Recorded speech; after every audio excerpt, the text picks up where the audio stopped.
مسجد سے یہ صدا اٹھی مسجد نہ آئیے، اپنے ہی گھر کو آج سے مسجد بنائیے۔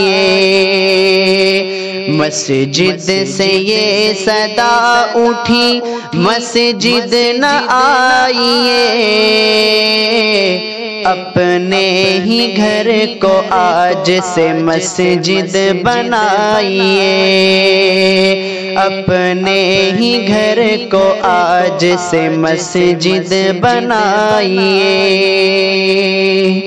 جی چاہتا ہے اپنے گناہوں پہ روئیے، جی چاہتا ہے اپنے گناہوں پہ روئیے، جی چاہتا ہے اپنے گناہوں پہ روئیے۔ رو رو کے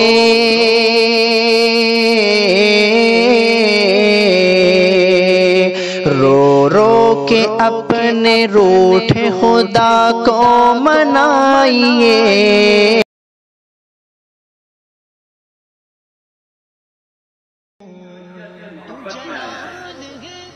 آپ کو پتہ ہے کہ عمارت شرعیہ کا کیا مطلب ہے آپ کی زندگی میں، لیکن اس کے باوجود میں یہ چاہتا ہوں کہ یہاں بیٹھنے والے ہر شخص کو یہ پتہ ہو کہ عمارت شرعیہ کس کا ادارہ ہے، تاکہ آپ دوسروں کو یہ بتا سکیں، ان لوگوں کو جو یہاں نہیں ہیں انہیں بتا سکیں کہ عمارت شرعیہ کن کا ادارہ ہے۔ عمارت شرعیہ ہر مسلک کے شخص کا ادارہ ہے۔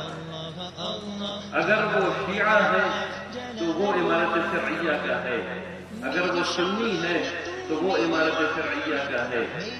آپ کسی بھی مسلک کے ہوں، اگر آپ کہہ رہے ہیں لا الہ الا اللہ محمد رسول اللہ، تو آپ کا استقبال ہے، اور اس میں میرے استقبال کرنے کی کوئی ضرورت نہیں ہے، یہ آپ کا حق ہے انشاءاللہ۔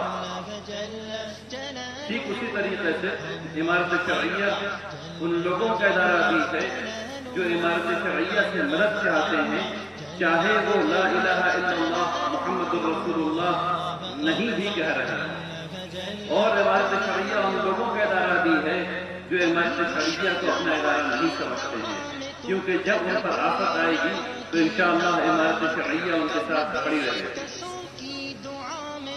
انشاءاللہ۔ عمارت شرعیہ کے دو سب سے اہم ادارے ہیں، ایک ہے عمارت شرعیہ کی تنظیم، جس کی دعوت پر آپ لوگ یہاں آئے ہیں، جس نے بہت محنت کی ہے آپ لوگوں کو یہاں بلانے میں، اور مبارکباد کے مستحق ہیں جناب مفتی سہراب صاحب، بارک اللہ فیکم، اور ان کی تمام ٹیم۔ یہ تنظیم کا کام جو ہے وہ آپ کو عمارت شرعیہ سے جوڑتا ہے، وہ عمارت شرعیہ میں ہونے والی تمام ایکٹیویٹیز کو، تمام چیزوں کو آپ تک پہنچاتا ہے، اور آپ جو کہہ رہے ہیں اس کو سنتا ہے، اور سن کر کے وہ مجھ تک بات آتا ہے، تاکہ ہم لوگ صحیح کام کر سکیں، وہ کام کر سکیں جو آپ کے علاقے کے لیے مفید ہے۔ ہر کام ہر علاقے میں نہیں کیا جاتا، جو کام اس علاقے کے لیے ہے وہ اس علاقے کے لیے کیا جائے گا، جو کام اس علاقے کے لیے ہے وہ اس علاقے کے لیے کیا جائے گا۔ تو یہ ایک لوپ ہے جو تنظیم کے لوگ کرتے ہیں، اور یہ بہت اہم کام ہے تنظیم کو آگے بڑھانا۔ دوسرا جو عمارت شرعیہ کی ریڑھ کی ہڈی ہے وہ ہے دارالقضا۔ دارالقضا کی اہمیت، دارالقضا کا فائدہ، دارالقضا کی تاریخ اور دارالقضا کی تنفیذ کے سلسلے میں آپ لوگ پچھلے چند گھنٹوں سے سنتے آ رہے ہیں۔ میں آپ لوگوں کو دارالقضا کی دوسری نوعیت سے آپ لوگوں کو بتانا چاہتا ہوں۔ دارالقضا تقریباً 71 دارالقضا ابھی قائم ہو چکی ہے، اور یہ 72ویں دارالقضا ہے۔ انشاءاللہ قاضی شریعت صاحب کا ارادہ ہے کہ اس سال 10 دارالقضا قائم کی جائیں، اس میں الحمدللہ 2 قائم ہو چکی ہیں الحمدللہ رب العالمین، 8 باقی ہیں جو انشاءاللہ وہ بھی ہو جائیں گے۔ دارالقضا کی اہمیت آپ سب لوگ سنتے رہے ہیں، میں آپ کو چند چیزیں اس کے بارے میں بتانا چاہتا ہوں۔ دیکھیے، مسلمانوں کے لیے اللہ تبارک و تعالیٰ نے شریعت نازل کی اور پھر یہ فرمایا کہ مسلمانوں کے درمیان جو فیصلے ہوں گے، جو حل نکالے جائیں گے، مشکلات کے جو حل نکالے جائیں گے، وہ اللہ کی کتاب اور سنت پر ہوگا۔ اگر وہ اللہ کی کتاب اور سنت پر نہیں ہوگا تو اس کا جو انجام ہوتا ہے وہ ہم لوگ دیکھتے رہے ہیں۔ تو ہمارے لیے کیا ضروری ہے؟ ہمارے لیے یہ ضروری ہے کہ ہم یہ سمجھیں کہ دارالقضا میں کیا کیا چیزیں ہوتی ہیں۔ ابھی تک یہ مشہور ہے کہ دارالقضا میں صرف نکاح اور طلاق کے مسائل حل کیے جاتے ہیں، یہ بات صحیح نہیں ہے۔ دارالقضا میں اس کے علاوہ وراثت کے مسائل بھی حل کیے جاتے ہیں۔ اچھا، وراثت کے نقطہ نظر سے ایک چیز میں بتاتا چلوں کہ ہم میں سے اکثر لوگ وصیت کو چھوڑ دیتے ہیں کہ جب موت آنے لگے گی تب وصیت لکھیں گے۔ اصلاً مسلمان 2 دن زندہ نہیں رہ سکتا الا یہ کہ وہ وصیت کر دے۔ بات سمجھیے، مسلمان اصلاً 2 دن زندہ نہیں رہ سکتا الا یہ کہ وہ وصیت کر دے، ٹھیک ہے نا؟ تو اگر آپ اپنی وصیت آپ نے نہیں لکھی ہے اور آپ نے یہ نہیں لکھوایا ہے تو آپ کی وصیت لکھنی چاہیے۔ اگر اور یہ وصیت لکھے گا کون؟ آپ کس کو پتا ہے کہ کس کو کتنا حصہ دینا ہے؟ آپ میں سے بہت سے لوگ ایسے ہیں جو اپنے بچوں سے ناراض ہیں، جو بچوں کو عاق کر دیتے ہیں۔ جانیے، سمجھیے، یہ نہیں کیا جا سکتا۔ آپ اپنے بچوں کو عاق نہیں کر سکتے، ان کو اپنی جائیداد سے الگ نہیں کر سکتے، ان کا جو شرعی حصہ ہے وہ دینا ہوگا۔ اور یہ اس کام میں آپ کی مدد آپ کے قاضی شریعت کریں گے اور یہ دارالقضا کرے گی انشاءاللہ، دارالقضا کرے گا انشاءاللہ۔ دیکھیے، وراثت بہت بڑی امانت ہے جس کے بارے میں پوچھ ہونی ہے۔ یہ ایک معاہدہ بھی ہے اور اس کے بارے میں شرعی حکم سب سے بہتر ہم میں سے ان لوگوں کو پتا ہے جنہوں نے اس کا علم حاصل کیا ہے۔ تو آپ کی ضرورت ہے کہ آپ وراثت کی تمام مسائل دارالقضا میں آ کر کے حل کریں۔ ٹھیک اسی طریقے سے آپ لوگ ایک دوسرے کے ساتھ معاملات کرتے ہیں۔ اس علاقے میں کھیتی ہوتی ہے زیادہ، اس نسبت سے میں کہنا چاہتا ہوں کہ مجھے ایسا لگتا ہے کہ باغات ہیں یہاں پر جو آپ میں سے کچھ لوگ خریدتے ہیں، کچھ لوگ بیچتے ہیں کہ پھل ہوگا تو یہ دیں گے، اتنا پیسہ دیں گے۔ اس میں بہت سی چیزیں جو ہے وہ غیر شرعی ہو رہی ہیں۔